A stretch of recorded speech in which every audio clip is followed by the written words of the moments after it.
So this is the University of Georgia Marine Extension and Georgia Sea Grant Shellfish Research Lab. And at the lab we have a hatchery, and right now we've been working specifically with spawning oysters to help provide oyster seed or spat for the industry to start here in Georgia.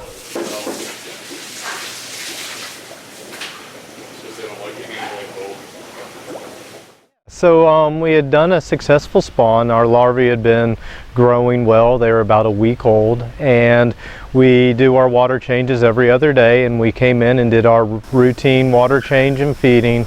And the next morning when we came back in, we realized the water just didn't look right, and we did a sample and we noticed that we had lost about 80 to 90% of all our larvae, and after that a water change overnight.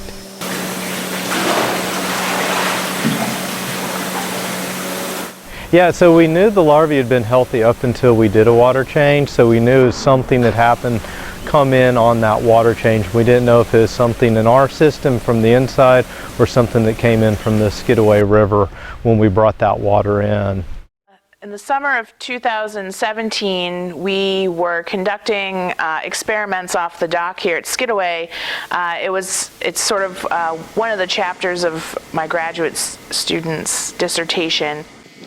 What we noticed is that we caught several algal blooms that occurred throughout the summer, but one of them in particular was of interest because it was a bloom of what we consider to be a harmful algal species. But then we heard from our colleagues who were over in the shellfish laboratory, which is here at Skidaway, that they were having some problems with their oyster larvae that were concurrent to the time in which we saw this bloom. And so in talking with the fisheries managers over there,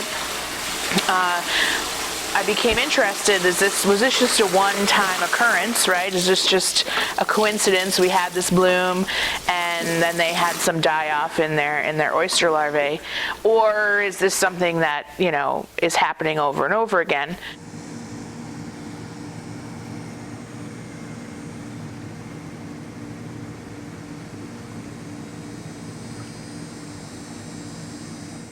I was able to look in their historical data set and match up the times at which the hatchery has seen either, you know, low survival or no survival of its larvae to indeed events that they have observed it where they had high concentrations of this particular harmful algal bloom species.